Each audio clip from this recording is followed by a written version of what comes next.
akong nagawa. Wala kasing signs na kinidnap si Z.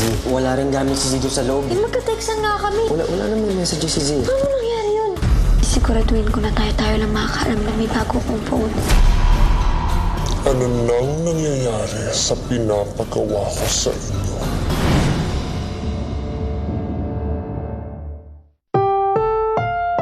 Ang susunod na programa ay rated PG. Patnubay at gabay ng magulang ay kailangan sa mga batang manonood. Tapos na ang album? Itong bagong sinulat ni Albie, ang bumuo sa album niya. Parang totoong umaamin siya sa isang murder. Daddy, bakit ka naman nagsulat tungkol sa pagkamatay ni Clive? Kanta lang naman yon. Huwag yun ang isipin. Tinanggihan ko ang yellow roses ngayong gabi. Pasensya na. Salamat at kinausap mo si Gigi. Akala mo yun ang ginawa ko? Hindi ko sasabihan ng kapatid mo na makakasira sa career niya. Anak kayo ni Albie, Roman. Pinoprotektahan kita kaya ko nagawa yon. Kaya naman pala ayaw nyo kaming maging close ni Ace. Baka sakaling makinig po siya sa akin. May bisita ka ngayon dito. Wala siya rito. Paano na tayo? Mahal pa rin natin ang isa't isa pero kalimutan na natin yan. May nakitang dugo ang DA sa kotse ni Clive.